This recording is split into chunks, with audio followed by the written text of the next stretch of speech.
बहुत से लोग ये बात नहीं जानते कि वो अपने देश का सिम सऊदी अरब के अंदर एक्टिवेट करके उसका इस्तेमाल कर सकते हैं।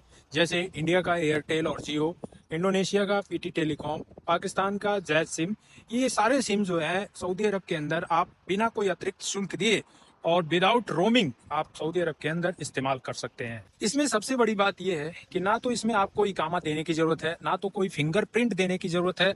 और उससे भी बड़ी बात कि ये जो सऊदी अरब के विजिटर हैं उनके लिए और जो सऊदी अरब में इकामा होल्डर हैं उनके लिए, इन दोनों के लिए ये सर्विस जारी है। इसका मतलब ये भी है कि आपको सऊदी अरब में कोई दूसरा सिम खरीदने की जरूरत नहीं है, क्योंकि सऊदी अरब में एसटीसी एक टेम्पररी नंबर असाइन करता है, जिससे आप यहाँ के शुल्क के अनुसार, सऊदी अरब में शुल्क के अनुसार आप डेटा और कॉलिंग दोनों का लाभ ले सकते हैं। दोस्तों, बहुत से ऐसे लोग हैं जो अपने देश से सऊदी अरब में आते हैं और एयरपोर्ट पे जैसे ही उतरते हैं उनके दिमाग में एक बात जरूर आती है, और वो है सिम कंपनी, यानी कौन सी सेलुलर कंपनी का सिम हमें इस्तेमाल करना है। ज्यादातर लोगों को ये नहीं पता होता है कि सऊदी अरब में कौन सी कंपनी का सिम है और कितने में मिलेगा। तो आज हम एक ऐसा तरीका आपको बताएंगे कि आपको इन सभी चीजों से छुटकारा मिल जाएगा। अगर आप इंडिया से आ रहे हैं तो कौन सी कंपनी का सिम लेकर के अगर आप सऊदी अरब में आते हैं तो बिना रोमिंग और बिना कोई अतिरिक्त शुल्क दिए आप सऊदी अरब में अपने ही नंबर को सऊदी अरब के नंबर में कन्वर्ट करके इस्तेमाल कर सकते हैं। अगर आप इंडियन हैं और आप एयरटेल या जियो का इस्तेमाल करते हैं तो आप सऊदी अरब में आके उसे सऊदी अरब के एचटीसी नंबर के रूप में कन्वर्ट कर सकते हैं। और अगर आप पाकिस्तानी हैं तो आपके पास एक सिम होगा जैज।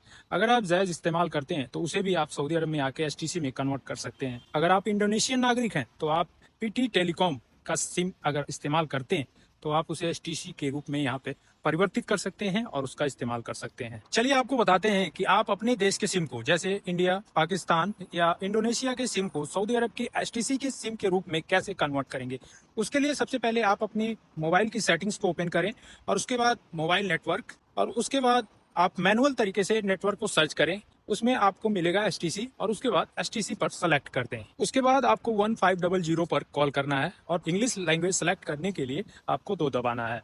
और उसके बाद आपको अपने देश के नंबर को सऊदी अरब के एचटीसी कंपनी के नंबर के रूप में परिवर्तित करने के लिए आपको 1 दबाना है। वहां पे आपको कहा जाएगा कि आप अपने नंबर को टेम्पररी स्थानीय नंबर में बदलने के लिए 1 दबाएं, तो उसके लिए आपको 1 दबाना है। उसके बाद जैसे ही आप 1 दबाएंगे आपको सऊदी अरब का 05 से जो नंबर स्टार्ट होता है, एक टेम्पररी नंबर आपको उधर से बताया जाएगा जो आपको लिख लेना है, यानी नोट कर लेना होगा। अब आप अपना नंबर आप उनको दे सकते हैं जो आपको सऊदी अरब के अंदर संपर्क करना चाहते हैं। इस तरह से एयरटेल या जियो के सिम पर आपका कोई भी रोमिंग शुल्क नहीं लगता है। इसके बाद आपके नंबर पर आने वाली हर कॉल को सऊदी अरब की कॉल यानी राष्ट्रीय कॉल मानी जाएगी। अगर आपको इधर से फोन करना है तो आपको *1 का इस्तेमाल करना पड़ेगा। उदाहरण के लिए जैसे आपका नंबर है 0512345678, तो आपको सबसे पहले *1 का इस्तेमाल करना पड़ेगा। उसके बाद आपको नंबर टाइप करना होगा 012345 जो भी, तो आप इस तरह से कॉल करेंगे। लेकिन याद रहे, आपको एक चीज और बता दूं, जब भी आप इस सेवा का, सर्विस का लाभ उठाएंगे, यानी जब आप नंबर एक्टिवेट करेंगे, आपको 5 रियाल बात करने के लिए 3 दिन वैलिडिटी के साथ भी दिया जाता है। अगर आप अपने इंडियन नंबर को एचटीसी कंपनी के कुछ रिचार्ज करना चाहते हैं जिसे आपने कन्वर्ट किया है, तो उसके लिए आपको 1500 का इस्तेमाल करके रिचार्ज करना होगा।